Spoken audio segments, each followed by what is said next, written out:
Good morning children. Lecture 8 chapter current electricity. आज हम resistance के कॉम्बिनेशन के बारे में पढ़ेंगे। रेजिस्टर के बारे में आप पढ़ चुके हैं, कलर कोडिंग आपने पढ़ ली थी। तो कलर कोडिंग में आप सबको मैंने कहा था you have to remember that was B Roy of Great Britain has a very good wife, right? So this is B Roy of Great Britain has very good wife। ये numbering थी आपकी। और इसमें कलर कोडिंग के लिए हम यहाँ से ले रहे थे, दिस वॉज 0 1 2 3 4 5 6 7 8 9। और इसमें बी के लिए मैंने वो बताया था आपको, black, brown and blue. Then G वाले में पहले green and then grey. Then you have O के लिए ऑरेंज, वाई के लिए yellow, this is violet and this is white. अब ये इस कलर्स के हिसाब से आप जो है डिसाइड करते हैं कि ये जो 3 रिंग्स होती हैं आपकी किसी भी इसमें, फर्स्ट 3 बैंड्स आपको बताए थे, इनके कलर्स इन्हीं में से कुछ होते हैं। चौथा जो होता है ये बैंड, ये या तो सिल्वर होगा, या तो गोल्ड होगा, या नो कलर होगा, ना एब्सेंट ही कह लो इसको, है ना। If gold is there it's 5% fluctuation, it is silver is there then it is 10%, no colour is then it is 20%। इसमें कई बार सिर्फ रेजिस्टेंस की वैल्यू होती है, तो हम उसको सिर्फ ऐसे resistance is equal to some value से, ऐसे 50 plus minus some 2.5 into 10⁻⁴ something 4 से ओम्स, इस तरह से रेजिस्टेंस हम लिखते हैं। कई बार इसमें इसकी रेंज पूछ ली जाती है। अगर रेंज पूछी है तो आपको ये प्लस माइनस कितना परसेंट है उसकी वैल्यूज निकालनी पड़ेगी, प्लस वाली वैल्यू और माइनस वाली वैल्यू अलग से। अगर इसकी इफेक्टिव वैल्यू निकली है तो ये डायरेक्ट आप ऐसे नहीं लिख सकते कि 50 प्लस माइनस 5% इतना ओम्स। ये तो जनरल तरीका है लिखने का, ठीक है, ये जनरल तरीका है। अगर इसकी आपकी इफ़ेक्टिव वैल्यू पूछी है तो आपको 5% कैलकुलेट करना पड़ेगा, ठीक है। और अगर आपसे रेंज पूछी है, रेंज वाले क्वेश्चंस हैं, तो आपको वैल्यू डालने के बाद आपका समथिंग प्लस माइनस आंसर आएगा। तो एक बार प्लस वाली वैल्यू लेना, एक बार माइनस वाली value. This is what we have done. अब रेजिस्टर सीरीज कॉम्बिनेशन की बात करते हैं। जैसे हमने कैपेसिटर में पढ़ा था कि 2 पॉइंट्स के बीच में जो कैपेसिटर्स हैं उनको हम कहते हैं सीरीज में कनेक्टेड हैं। अगर इसकी राइट हैंड साइड प्लेट अगले की लेफ्ट से लगी है, इसकी राइट अगले से इस तरह से लगी हुई है कि इन सब के थ्रू जो चार्जेस फ्लो कर रहे हैं वो दे आर द सेम, और the current across them is same and potential drop different होता था। तो इसको इस तरह के कॉम्बिनेशन को सीरीज कहते थे। और इधर पे जो हमारी सी एस की वैल्यू आती थी that was 1/CS was equal to 1/C1 plus 1/C2 plus 1/C3 था।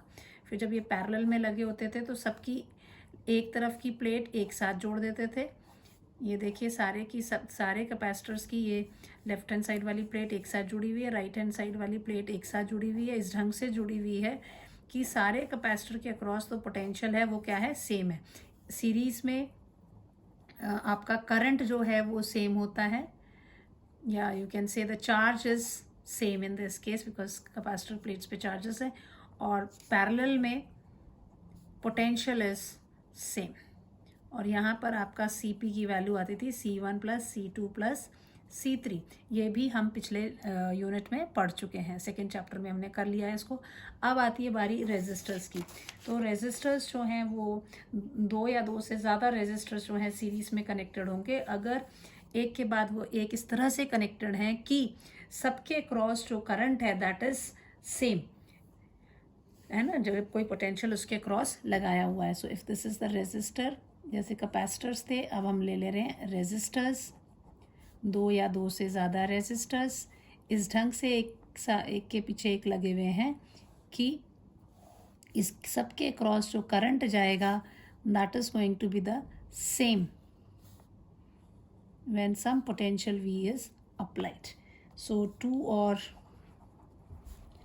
more resistors are said to be in series if they are connected one after the other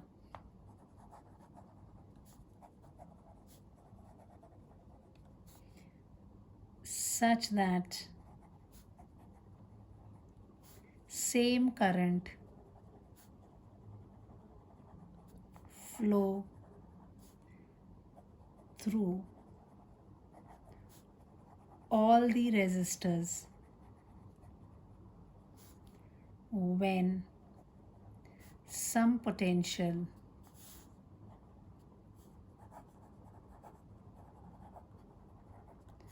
is applied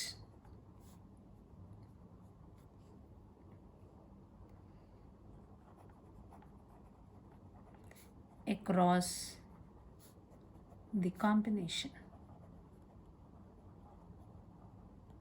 सो ये R1 हो गया, ये R2 हो गया, ये R3, ये series में लगे, करंट सेम जा रहा है, लेकिन सबके क्रॉस जो पोटेंशियल है, potential drop according to their resistance होगा. अगर यहाँ V1 पोटेंशियल ड्रॉप है, इसके क्रॉस V2 है, इसके क्रॉस V3 है, तीनों का potential is not same but the current which is flowing through it is constant.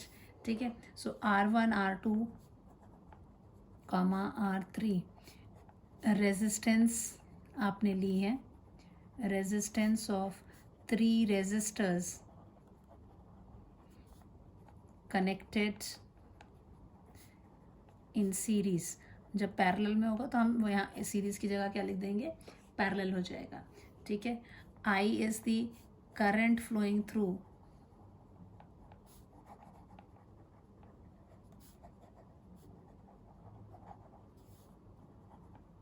all the 3 resistors, or you can say current flowing through the circuit. V जो है that is the applied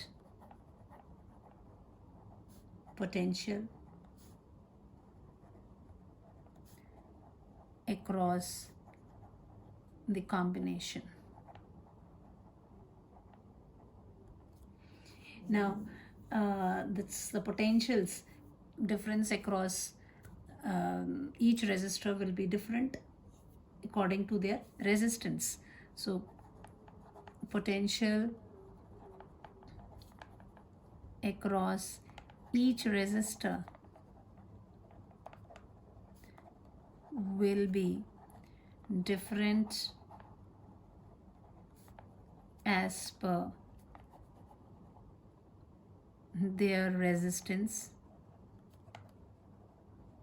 Say V1, V2, V3 potential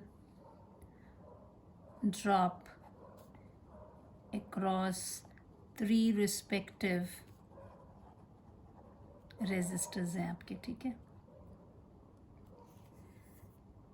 Then this V is equal to V1 plus V2 plus V3 हो जाएगा. Right. Now the current that will be same. Now we'll be applying Ohm's law. अब ये चीज़ें इतनी V is equal to ये चीज़ आ गई आपकी. Now what you'll do is that if अगर आप यहाँ पे ये ले लेते हैं RS, this is the effective resistance of series combination. Then from Ohm's law सबने पढ़ा हुआ है बच्चे, that the potential is proportional to the current flowing through the conductor under the if the physical conditions are kept constant. यही था. V is equal to IR. So V is equal to क्या हो जाएगा, that is equal to I into RS, because I is the current in the circuit. V1 will be equal to what? I into R1 resistance. V2 will be equal to I into R2. V3 will be equal to I into R3. Therefore equation 1 can be written as, मैंने नंबर दिया ही नहीं था, written as कौन सी equation number 1, this is equation number 1। So क्या हो जाएगा ये, I R S is equal to I R one plus I R two plus I R three, सबके पास आई है, खर्च कैंसिल हो जाएगा, R S is equal to R one plus R two plus R three. आपको कुछ याद आया, आपका ये चीज़ कैपेसिटर के पैरेलल में होता था, है ना, this was what when parallel होता था तब इस तरह से ली सब। तो यहाँ पे आपके जो आपको चीज़ें याद रखनी हैं, पॉइंट्स सीरीज़ कॉम्बिनेशन के लिए जो बातें आपको ध्यान रखनी है, दैट इज़ फर्स्ट बात ये है कि in series combination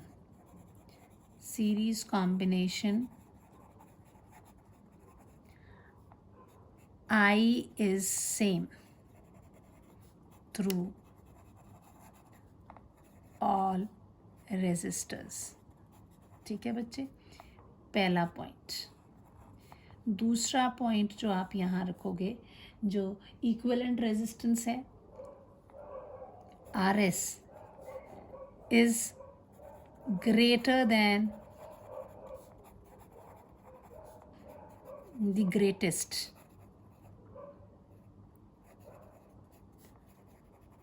among R1, R2, R3, right, क्योंकि इनका सम ही है, एज इट इज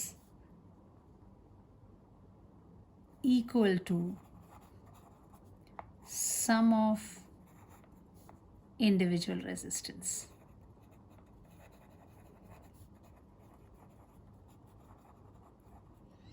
ठीक है, तीसरी बात, अच्छा ये पहला एक सेम करंट है, देन द इक्विवेलेंट रेजिस्टेंस और टोटल रेजिस्टेंस जो है, ये दो पॉइंट्स मैंने एक साथ ही कर दिए। Voltage across each resistor is proportional, जो वोल्टेज है वो सेम नहीं है, voltage across each resistor is directly proportional to resistance of the resistor। ये तीन बातें देखो, डायरेक्टली प्रोपोर्शनल है ना, करंट सेम है, ग्रेटर देन द ग्रेटेस्ट है, simple sum of the resistance याद है। Now come to the parallel combination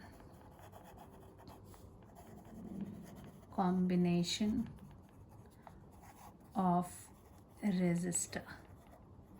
अब आप अगर पैरेलल कॉम्बिनेशन की बात करेंगे तो जैसे ये कैपेसिटर पैरेलल में लगे थे, इसी तरह जो सेल्स हैं ये भी कनेक्टेड होंगे, they will be connected in parallel. So suppose you have पहले एक के इस तरह से ये रेजिस्टर्स कनेक्ट किए हुए हैं कि सभी रेजिस्टर्स के अक्रॉस जो पोटेंशियल होगा वो सेम होगा। ठीक है, सबका एक एंड एक साथ लगा दिया, दूसरा एंड एक साथ लगा के सप्लाई के साथ कनेक्ट कर दिया।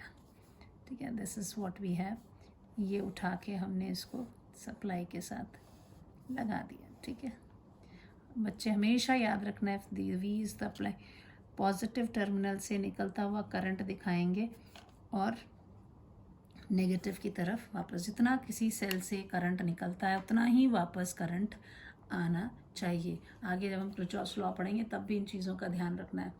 अभी यहाँ पर जो करंट है हमने पढ़ा था, इट्स स्केलर क्वांटिटी, कोई जंक्शन पे आया तो ये बराबर अलग अलग जगह पर ऐसे तीन रास्ते मिल गए करंट को जाने के लिए। इधर से मान लीजिए I1 करंट इधर चला गया, I2 करंट इधर चला गया, I3 करंट जो है इधर चला गया, है ना। अभी हमने किरचॉफ्स लॉ तो पढ़ा नहीं, उसके बारे में नहीं बता रही, बस इतना तो मालूम है कि जो भी इधर करंट आ रहा है और ये तीन रास्ते आगे, तो द करंट अलग अलग करंट इन रेजिस्टर्स के थ्रू फ्लो करेगा डिपेंडिंग ऑन इसमें इसका रेजिस्टेंस कितना है, इसका रेजिस्टेंस कितना है, इसका रेजिस्टेंस कितना, उस हिसाब से ये करंट फ्लो होगा। बाकी ये इसके क्रॉस भी वोल्टेज वी है, इसके क्रॉस भी वोल्टेज वी है, इसके क्रॉस भी, पैरेलल में जब लगा होता है the voltage is same. So two और मोर रेजिस्टर्स जो हैं they are said to be connected in parallel, जैसे उसमें लिखा है टू और मोर resistors are said to be connected in parallel if one end of all resistors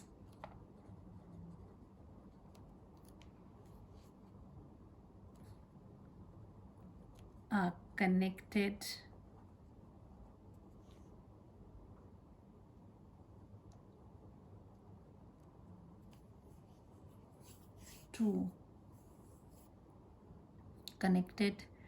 together, one end of all resistors are connected together across the applied voltage such that potential across each resistor is same. उसमें क्या था, इस तरह से एक के पीछे एक लगे हुए थे parallel if ends of all resistors are connected together across the applied voltage. You can one end नहीं, you can say if ends of all resistors, मतलब इधर वाले इस तरह वाला पार्ट सारा एक साथ, इधर वाला एंड सारा एक तरह, ये अप्लाइड वोल्टेज के साथ जो लगा हुआ है इस ढंग से लगा हुआ है कि सभी रेजिस्टर के क्रॉस क्या हो रहा है, the potential is same. Then the combination is called parallel combination of resistor. अब देखते हैं आगे. अब इसमें क्या बोला है, the voltage is same but current जो है drawn from the cell into 3 parts at the junction. मान लीजिए ये जो आपका करंट है, आई तो आपने करंट ले लिया, I is what, current flowing in the circuit drawn from the cell. आपने जो सेल से लिया हुआ है, that at junction I is distributed through different path, say I1, I2, I3, current flowing through 3 respective resistors, right, such that I is equal to I1 plus I2 plus I3. This is first equation. उधर पे क्या था, V is equal to V1 plus V2 plus V3. Again we'll apply Ohm's law. So if RP जो है, that is the effective resistance of parallel combination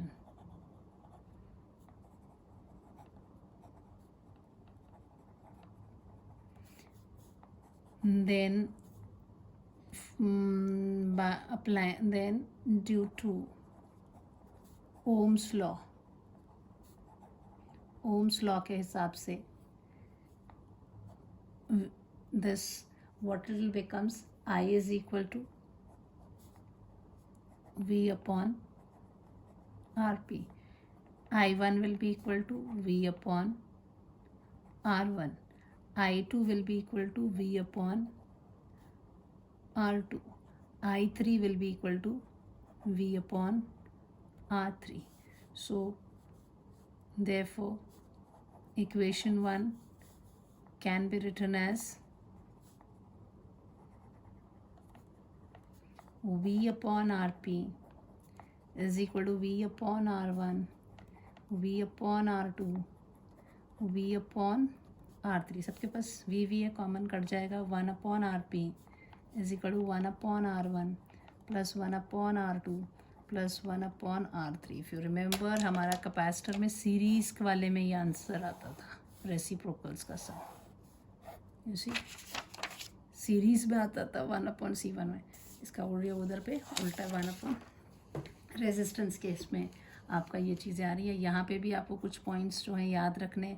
पहला point जो आप इसमें लिखेंगे दैट इज़ ये जो RP जो होता है equivalent resistance of the parallel combination is the sum of the reciprocals, therefore it is less than the least, क्योंकि जो सबसे छोटा होगा उससे भी छोटी वैल्यू इसकी आने वाली है, बिकॉज हर चीज़ का क्या कर दे रहे हैं आप, रेसिप्रोकल निकाल दे रहे हैं। अगर 2 ओम्स सबसे कम वाला है तो 1/2 क्या हो गया, हाफ, तो और कम हो गया, उसको कंसिडर रेसिप्रोकल कंसिडर कर रहे हैं। सो here you will write that. पहली बात, फर्स्ट पॉइंट इज, ये तो फॉर्मूला में क्लियर है, it is a sum of reciprocal, है ना, रेसिप्रोकल्स ऑफ resistors,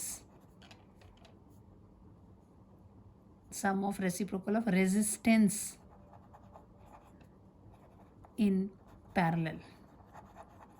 जो पिछला केस था that was here, it is इसको जब हमने सॉल्व किया था that was just a sum of, this is sum of resistance of individual resistors in series. ये क्या रहा है, रेसिप्रोकल। इसका मतलब क्या हो जाएगा, दैट इफेक्टिव रेजिस्टेंस जो है, इफेक्टिव रेजिस्टेंस कौन है, effective resistance RP is less than the least, जो सबसे छोटा उससे भी छोटा है। दूसरी बात, current through each resistor is different as per their resistance and I जो है inversely proportional to the resistance है।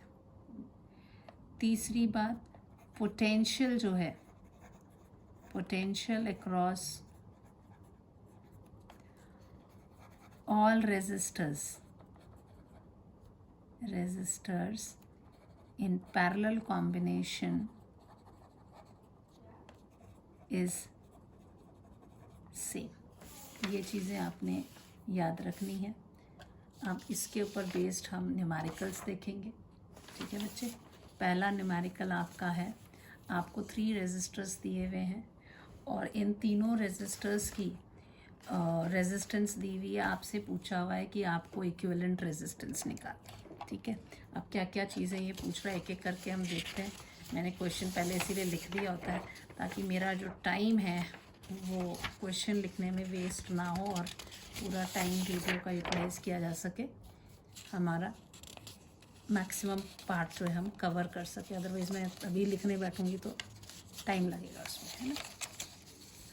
So here you have 3 resistors, 2 ohm, 3 ohm and 4 ohms connected across 10 volt such that find the equivalent। यानी कि आपका जो circuit diagram आपके दिमाग में एकदम से आता है तो वो कैसा आएगा, ये आपका हो गया, ये 2 ohm का हो गया, ये 3 ohm का हो गया, ये 4 ohm का हो गया और ये सारे के सारे कनेक्टेड हैं।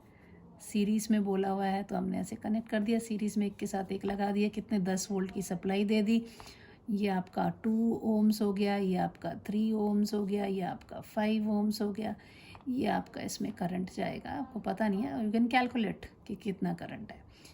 करंट हमेशा पॉजिटिव से निकल के नेगेटिव की तरफ आता है। यहाँ पहला क्वेश्चन है equivalent resistance of the connection in series. तो सीरीज़ में क्या होता है, in series combination it's very simple. In series combination अभी हमने पढ़ा बच्चे, RS is equal to simple R1 plus R2 plus R3।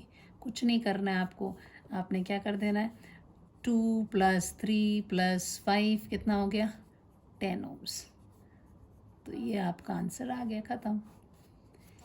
Then potential across each resistor, हर एक रेजिस्टर के अक्रॉस कितना है, तो ये तो अपने अपने रेजिस्टेंस के हिसाब से होगा। यहाँ पे V1 होगा, यहाँ पे V2 होगा, यहाँ पे V3 होगा, आपको तो पता नहीं अब ये कितना होगा, लेकिन आपको ये मालूम है इस कॉम्बिनेशन की रेजिस्टेंस 10 ओम है, तो आप यहाँ पे करंट कितना फ्लो कर रहा है पहले ये कैलकुलेट कर सकते हो, तभी वो निकाल सकते हो ना। आपको V1 निकालना है, V2, तो आपको तो ये पता होना चाहिए कि V1 क्या है, potential across potential across R1 which is equal to V, नीचे लिख देती हूँ मैं R1, with this will be equal to what, that is the current flowing through it into R1। तो उसी तरह ये potential across R2 will be equal to VR2, that will be is equal to IR2। potential across R3 पूछा है, VR3 कितना है, वो भी होगा I इंटू R3। ये तो चलो ठीक है, लेकिन आपको I की वैल्यू ही नहीं पता है। So what will do is I कितना होगा, सो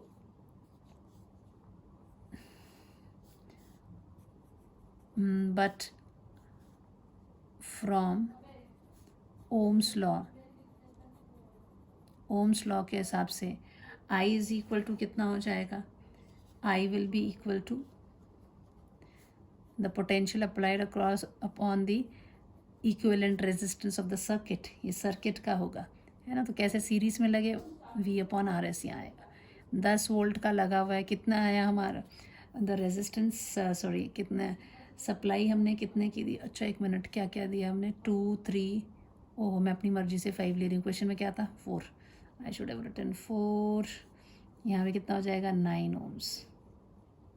बट क्वेश्चन में ये ध्यान रखना दिस वॉज 4 ohms, तो ये हो गया आपका 10 वोल्ट की सप्लाई होगी और 9 ओम आपका रेजिस्टेंस आया था। This will be equal to how much, the current will be 1.11 ampere, इतना करंट जा रहा है। So now therefore potential across R1 is equal to कितना है, IR1 is equal to IS 1.11 into resistance कितना है 2, so this will be equal to 2.22 volt। potential across R2, that is IR2 is equal to 1.11 into 3, so 3.33 volt। potential across R3, this will be equal to 1.11 into क्या है 4, so this will be 4.44 volt। ठीक है, so this is what we have 7 8 9, if you see add them all it comes approximately equal to this 10 volt, है ना।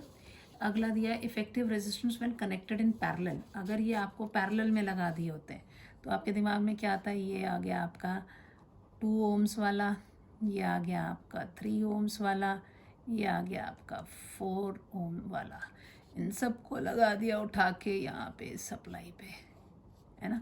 ये हो गया 2, ये हो गया 3, ये हो गया 4, सब ओम्स में है, ये आपने ओम्स दे दिए, 10 वोल्ट की सप्लाई दे दी, ये करंट निकला, ये करंट अंदर घुसा। अब आपसे पूछा क्या effective resistance when connected in parallel, so RP में क्या होता है पैरेलल में, आरपी है ना, this you have to calculate. आपको पता है 1/RP is equal to 1/R1 plus 1/R2 plus 1/R3, so this will be equal to how much, ये कितना हो जाएगा 1/2 plus 1/3 plus 1/4, so this will be equal to how much, इसको आप plus कर लीजिए, so this will be 2 3 6 6 24, if you do it as 24 तो कितना हो जाएगा ये 12 प्लस 8 प्लस 4 6 24, कितना हो गया ये 26 by 24, so RP will be equal to 24 by 26 ohms। This is what you have। ना current across each resistor when connected in parallel, आपको करंट निकालने को दे दिया है। अब ये वैल्यूज़ तो मैंने ऐसे ही बिना कैलकुलेशन के ले ली थी। तो अब ये देखो, अब इसमें करंट निकालना है आपको हर एक के cross. If you want to calculate current, तो अभी पैरेलल में हमने क्या पढ़ा, this is what we have, this was I1 is V upon R1, V upon R2, V upon R3. So current across I1, current across R1, that is equal to I1, है ना. This I1 will be equal to what, V upon R1. Then R2 के लिए कितना हो जाएगा, I2 will be equal to V upon R2. R3 के cross कितना हो जाएगा, I3, that is V upon R3. V तो सेम है, 10 वोल्ट सबके लिए है, आपने बस इसको 10 वोल्ट कर दिया सप्लाई जो वोल्टेज है, एंड रेजिस्टेंस आप उसकी कैलकुलेट कर लीजिए, क्योंकि यहाँ तो चेंज नहीं होने वाली है। इस वाले केस में तो आपको करंट निकालना पड़ा था, because the same current was flowing through it, और आपको पता नहीं, ऐसे देख के पता नहीं चलता था, तो यहाँ पे आपने आई को निकाला था। यहाँ तो सीधा पता है पैरेलल में है, सबके क्रॉस सेम वोल्टेज और 10 वोल्ट की सप्लाई लगी है, तो सबका 10 हो गया।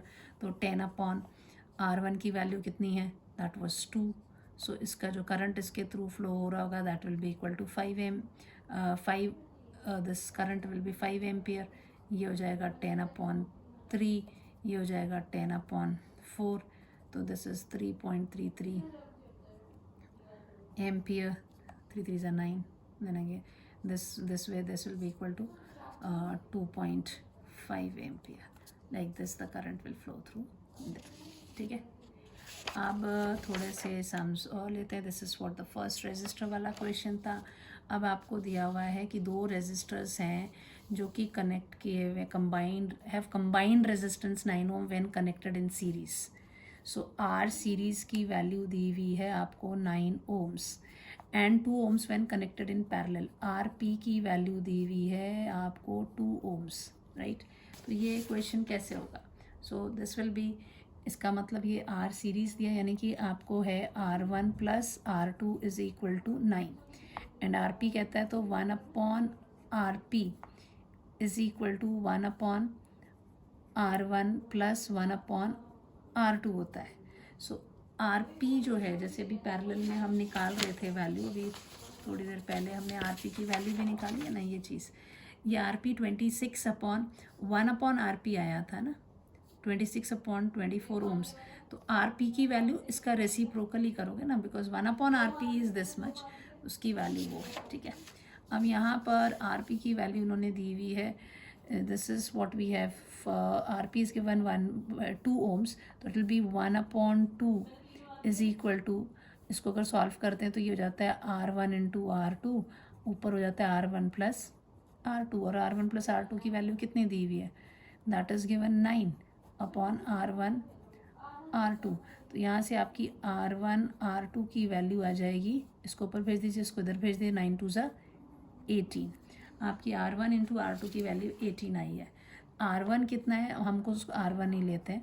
R2 कितना लिख सकते हैं इस वाली इक्वेशन से, R2 can be written as 9 minus R1 is equal to 18। तो ये कितना हो जाएगा, 9R1 माइनस R1 का square is equal to 18। This will be equal to R1 square, negative है, उसको मैं पॉजिटिव कर रही हूँ तो इधर भेज देती हूँ सारी चीज़ें उठा के, तो क्या हो जाएगा, ये माइनस R1 इधर गया तो प्लस R1, ये प्लस है तो ये माइनस 9R1, ये तो 18 पहले ही वहीं पे ही है, तो ये 18 इज इक्वल टू 0। ये चीज़ें मैंने इस तरफ शिफ्ट करके, ये देखो क्वाड्रेटिक इक्वेशन आ गई, इसको सॉल्व कर देते हैं। This will be equal to what, इसको क्वाड्रेटिक इक्वेशन कैसे सॉल्व करते थे, इनको मल्टीप्लाई करेंगे, 18 के फैक्टर्स लिखो कि किसी तरह आपको 9 मिल जाए, तो 3 6 18 है ना, और 3 + 6 क्या होता है 9। तो this can be written as R1 square minus 3R1 minus 6R1 plus 18। ये याद है ना, 10th क्लास में किए होते हैं क्वेश्चन, क्वाड्रेटिक इक्वेशन को सॉल्व। हम क्या करते हैं, इसके साइड वालों को मल्टीप्लाई करते हैं उसके फैक्टर्स लिखते हैं और उसको किसी तरह ऐड या सब्ट्रैक्ट करके बीच का नंबर आना चाहिए।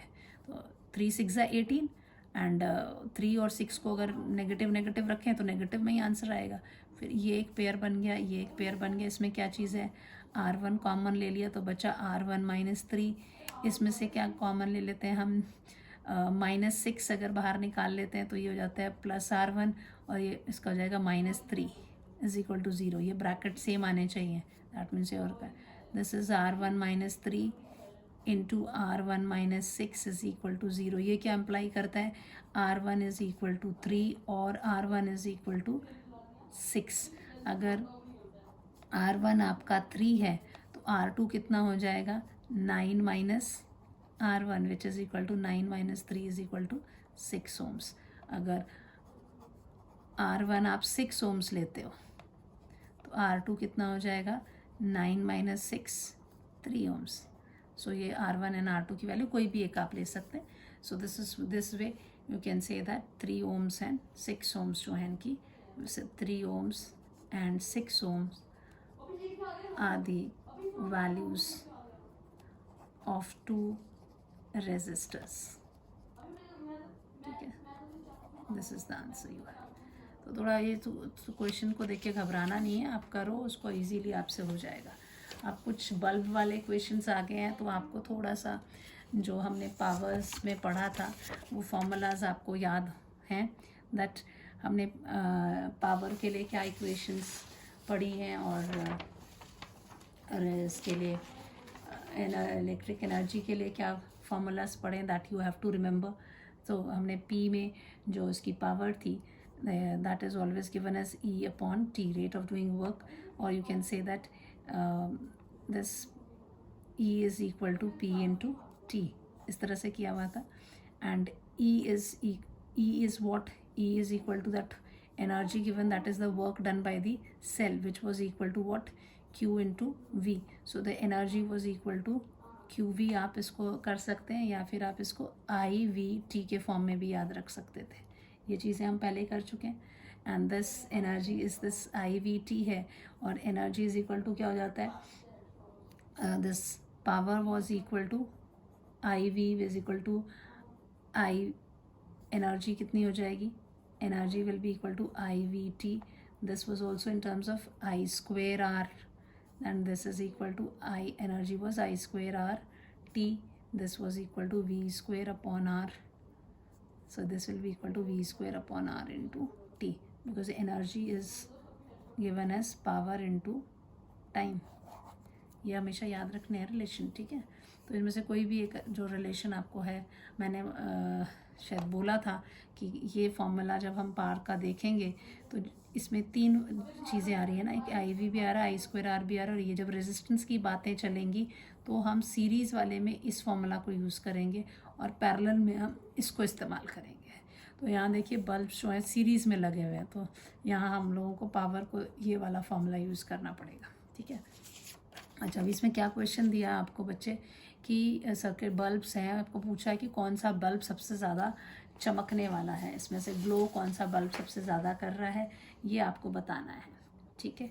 Now what will do is, आपको ये तीनों बल्ब्स लगे हुए हैं, इसके अक्रॉस ये 220 वोल्ट की सप्लाई है। अब ऐसा तो है नहीं कि इसके पास भी 220 है, इसके पास भी 220 है, इसके पास भी 200, इनका तो अपना अपना रेजिस्टेंस होगा, इधर अपना अपना पोटेंशियल होगा। इसके अक्रॉस V1 होगा, इसके अक्रॉस V2 होगा, इसके अक्रॉस V3 होगा, है ना, डिफरेंट इसके जो हैं। अब इनको उठा के इन्होंने आपको दिया हुआ है, तो आपको पहले तो ये निकालना पड़ेगा। आपको ये मालूम है कि इसके अक्रॉस जो करंट जा रहा है, I करंट सबके थ्रू जो है वो सेम जा रहा है। अगर ये पैरेलल में लगे हैं तो I करंट जो है वो डिफरेंट हो जाएगा यहाँ पे। अच्छा, अब हम क्या करेंगे, इसमें हर एक की रेजिस्टेंस निकालेंगे, हर बल्ब की जो रेजिस्टेंस है वो निकालेंगे, बिकॉज वी नो उसकी पावर कितनी है एंड द सप्लाइड वोल्टेज जो है वो, जो अप्लाइड वोल्टेज यहाँ पर है इसको लगाया हुआ है, तो वो तो हमें पता ही है 220 वोल्ट का जो करंट है वो हमने इस पर अप्लाई किया हुआ है। So here will see how to solve this question.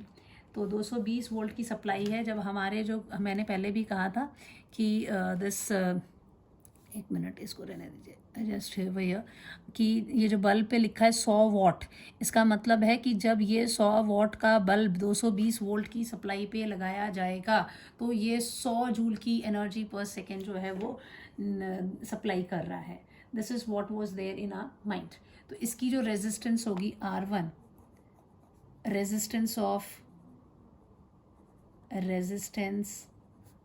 Of B1 bulb, that is equal to कितना हो जाएगा, V स्क्वेयर जो supply apply voltage divided by the pressure, because P is equal to V square upon R. हम ये relation हमें पता था, तो यहाँ से इसकी वैल्यू कितनी होगी, इसकी जो रेजिस्टेंस है that is 220 into 220 divided bye कितना है, 100 वॉट का है. यहाँ से ये कट गया, ये कितनी रेजिस्टेंस इसकी आ जाएगी आपकी 22 इंटू 22 आपका 484 ओम्स. पूरा कैलकुलेट करने की भी ज़रूरत नहीं है, क्योंकि अगर हमें इनके रेजिस्टेंस पता है हम ये कैलकुलेट कर सकते हैं. Resistance of bulb B2 that will be equal to what, 220 into 220 divided by 50 है ना. B3 का क्या हो जाएगा, 220 इंटू 220 डिवाइडेड बाय 25. तो आप अगर यहाँ देखो, this is R2, this is R3, ठीक है. आप इनकी वैल्यूज़ को देखें, कैलकुलेट करने की भी ज़रूरत नहीं है. सबसे ज़्यादा डिनोमिनेटर में ये बड़ा है तो इसकी वैल्यू सबसे कम होगी. R1 की रेजिस्टेंस सबसे कम होगी, उससे बड़ा होगा आपका R2, उससे ज़्यादा रेजिस्टेंस होगी R3 की. ये रेजिस्टेंस होगी. एंड जो पावर इसमें अब आप फॉर्मूला निकालना लेना है, तो पावर के फॉर्मूलाज क्या बताए मैंने अभी आपको बताए ना, जो आपको याद रखने हैं. दिस इज़ I स्क्वेयर है ना, I स्क्वेयर R वैल्यू जो है I स्क्वेयर R वाली अगर रिलेशन लगाते हैं, so in series combination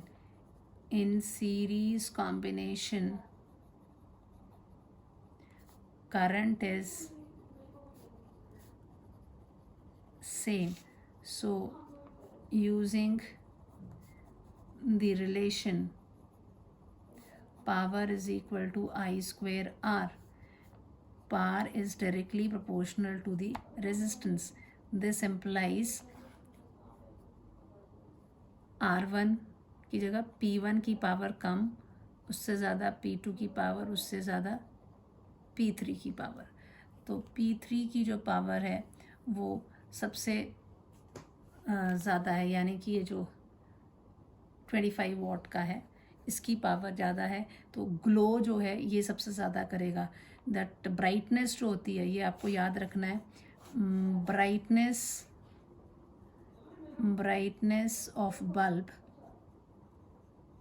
is decided by the power. जिसकी पावर ज़्यादा उसकी ब्राइटनेस ज़्यादा.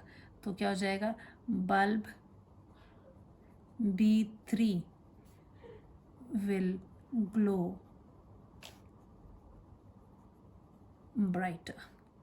सबसे ज़्यादा ब्राइट जो है वो वाला बल्ब जो है आपका ग्लो करेगा. ठीक है, B3 बल्ब जो सबसे कम इसका है वो सबसे ज़्यादा इसमें ग्लो कर रहा है. अब ये जब इससे पैरेलल में लग गए हैं, तो अब पैरेलल यहाँ पे तो आपको मालूम, ये तो इसी क्वेश्चन से आपको पता लग गया दैट रेजिस्टेंस. तो इधर पे से डायरेक्ट हम कर सकते हैं इन पैरेलल कॉम्बिनेशन. इतना पार्ट तो सेम ही चलेगा दोनों का, है ना. फिर इन पैरेलल कॉम्बिनेशन क्या चीज़ सेम होती है, that potential is same. So using the relation P is equal to V square upon R, अगर ये लेते हैं तो this implies what, power is inversely proportional to the resistance. So as R1 सबसे कम है, R2 उससे ज़्यादा है, R3 उस सबसे ज़्यादा है, इसका मतलब power of 1 will be the greatest, power of 2, power of 3. यानी कि बल्ब कौन सा वाला, B1 bulb will glow brighter. यहाँ से तो वैसे ही पता लग जाता है क्योंकि सबके क्रॉस जो वोल्टेज है वो तो सेम ही है ना, आपका 220 वोल्ट ही डाला हुआ है। यहाँ पे तो डिफरेंट वोल्टेज है, इसका अलग वोल्टेज, इसका अलग वोल्टेज, इसका अलग अलग वोल्टेज है। वो कैलकुलेट करने की हमें ज़रूरत नहीं है, हम यहीं से रेजिस्टर, उनकी रेजिस्टेंस हमने पावर के टर्म्स में कैलकुलेट कर ली। अदरवाइज V1 कैलकुलेट करते, V2 कैलकुलेट करते, V3 कर दें, उतने उसमें जाने की ज़रूरत नहीं है। यहाँ तो सीधा ही था कि सबकी सप्लाई कितनी है, 220 वोल्ट। तो यहीं से पता लग रहा है किसकी पावर ज़्यादा दी है, 100 वॉट की दी है। तो 100 वॉट यानी कि जब 220 पे लगा, यानी कि पूरी की पूरी 100 जूल एनर्जी जो है वो पर सेकेंड यूज़ हो रही है इसमें। तो ये सबसे ज़्यादा ग्लो करेगा, ये उससे कम, उससे कम।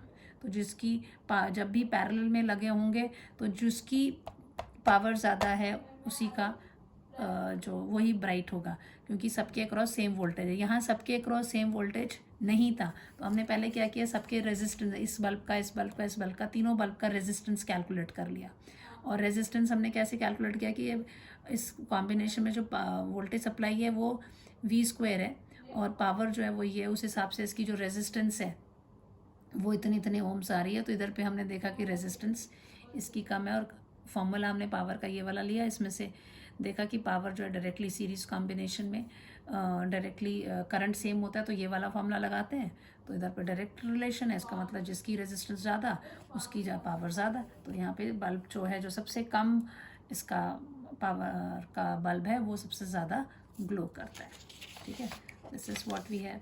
अब ये आता है ग्राफ, इसमें से 2 ग्राफ हैं। अब इसमें पूछा कि ये वाला टेम्परेचर ज़्यादा है कि ये वाला टेम्परेचर ज़्यादा है क्या, ये IV कर्व बना हुआ है। तो IV कर्व से आपको क्या मिलेगा, रेजिस्टेंस मिलेगा। सो इसकी अगर स्लोप देखें, स्लोप की वैल्यू कितनी होगी, slope of graph, slope is equal to component on Y axis लेते हैं अपॉन कंपोनेंट, ये जनरल सा, ऑन X एक्सिस लेते हैं। So that is equal to क्या हो जाएगा आपका I upon V। I upon V क्या होता है, दैट इज 1 अपॉन R। कहाँ से, ओम्स लॉ से। R is equal to V upon I है, ये I अपॉन V है तो 1 अपॉन R। एंड ये स्लोप की बात कर रहे हैं, ठीक है, स्लोप ऑफ कर्व। अब इसका बट टेम्परेचर, यहाँ रेजिस्टर की बात नहीं कर रहे हैं, यहाँ तक हम पिछले ओम्स लॉ में क्वेश्चन कर चुके हैं। यहाँ टेम्परेचर की बात हो रही है। So resistance is directly proportional to temperature. तो जैसे टेम्परेचर इंक्रीज करते हैं तो रेजिस्टेंस भी क्या हो जाती है, इंक्रीज हो जाती है। ये हम पढ़ चुके हैं कंडक्टर्स में। तो इसका मतलब slope is equal to 1/T, direct relation है। तो ये नीचे है तो वो भी नीचे आ जाएगा। तो slope is inversely proportional to the temperature, या कह लो temperature is inversely proportional to the slope of graph. कौन सा, स्लोप ऑफ IV कर्व। ठीक है, अब ये चीज़ अलग होती है। अगर इसकी बात चलती तो हमने I अपॉन V की जगह क्या लिखना था, V अपॉन I। तो V अपॉन I क्या होता है, सिंपल डायरेक्ट R हो जाता। तो वहाँ पे स्लोप टेम्परेचर जो है डायरेक्टली प्रोपोर्शनल होता है, यहाँ पर टेम्परेचर क्या हो रहा है, inversely proportional to the slope. So now इसमें अगर देखा जाए स्लोप ऑफ T1 जो है इज ग्रेटर देन स्लोप, और you can say that if suppose ये एंगल θ1 है और ये एंगल कितना है, θ2 है। So θ1 is less than θ2। So tan θ1 is less than tan θ2, है ना। So tan θ1 will be what, slope of T2 is less than slope of T1. तो slope of T2 is less than slope of T1. तो slope और temperature कैसे related है, inverse relation है। तो इसका मतलब temperature T2 is greater than temperature T1। कहाँ से, ये वाला, from 1, this is what we have. ठीक है, ये वाला पार्ट आपका होमवर्क है, दिस इज होमवर्क। फिर से एक बार देख लीजिए, हमने इसमें देखा ये ग्राफ दिया हुआ था तो हमने स्लोप निकाला। स्लोप कहता है component on Y axis by component on X axis. X axis, Y axis पे कौन था, I था, इसलिए ऊपर I लिखा, नीचे V। इस वाले में क्या लिखेंगे, V अपॉन I। तो slope is equal to I upon V क्या होता है, 1 अपॉन R, ओम्स लॉ के अनुसार। ओम्स लॉ क्या कहता है, V is equal to IR। ये आपको पता है, हम पढ़ चुके हैं. सो V अपॉन आई होता है R, तो ये 1 अपॉन R हो गया. But R is proportional to temperature, because जैसे आप टेम्परेचर इंक्रीज करते हैं रेजिस्टेंस इंक्रीज होता है. तो इसका मतलब स्लोप इज इक्वल टू, ये दोनों डायरेक्ट रिलेटेड हैं, तो R नीचे है तो T भी नीचे आ जाएगा. तो temperature is inversely proportional to the slope of I V graph. ये हमारे दिमाग में आ गया इक्वेशन नंबर 1. फिर हमने क्या किया, θ1 θ2 एंगल्स ले लिए. θ1 एंगल छोटा दिख रहा है, θ2 एंगल बड़ा है. इसका मतलब टैन ऑफ दीज वैल्यूज, जिसका एंगल बड़ा उसकी टेंजेंट वैल्यू भी बड़ी होगी. θ1 will be less than θ2. What is θ1? θ1 will be इस वाली लाइन का स्लोप, तो स्लोप ऑफ T2. और ये θ2 क्या है, स्लोप ऑफ T1. अब स्लो इक्वेशन 1 क्या कहती है, कैसा रिलेशन है इनमें, इनवर्स. तो स्लोप ऑफ T2 जो है वो छोटा है, इसका मतलब टेम्परेचर T2 जो है वो बड़ा है. ठीक है. The last question is we are taking कि अगर आपके पास एक वायर है 9 ओम्स की, इसको 3 हिस्सों में बांट दिया है और फिर इसको पैरेलल में लगा दिया. तो जब इसको आप तोड़ोगे, 3 हिस्सों में तोड़ दोगे, तो हर हिस्से का जो रेजिस्टेंस होगा वो क्या इक्वल लेंथ में शो कर दिया है. तो ये क्या हो जाएगा, ये भी 3 ओम्स का हो जाएगा, ये भी 3 ओम्स का हो जाएगा, ये भी 3 ओम में हो जाएगा. इसको ऐसे कनेक्ट किया हुआ है एक्सटर्नल सप्लाई के साथ. ठीक है. सो पैरेलल में हो जाएगा. सो 1 अपॉन RP क्या होता है, that is equal to 1 upon R1 plus 1 upon R2 plus 1 upon R3. This will be equal to 1 upon 3 plus 1 upon 3 plus 1 upon 3. This will be equal to 3 upon 3 is equal to 1 ओम. यहाँ तो कुछ reciprocal करने की ज़रूरत नहीं है. सो RP जो इनको तोड़ के जब ऐसे पैरेलल में लगाया तो दैट विल इफेक्टिव रेजिस्टेंस या इक्विवेलेंट रेजिस्टेंस कितना हो जाएगा, 1 ओम्स का. So this the lecture is over and I hope आपको समझ में आया होगा. आप कुछ एक्स्ट्रा सम्स भी होंगे जो मैं आपको, ये क्वेश्चन आपके लिए इसमें होमवर्क है. पिछले वाले में से इसको कैंसिल कर दिया जाएगा, उसके 2 इक्वेशन, इसमें सिर्फ आप ये करिए. अगर मैंने और क्वेश्चंस भी दे सकती हूँ, आप चेक कर लेंगे अपने PDF लिंक पे.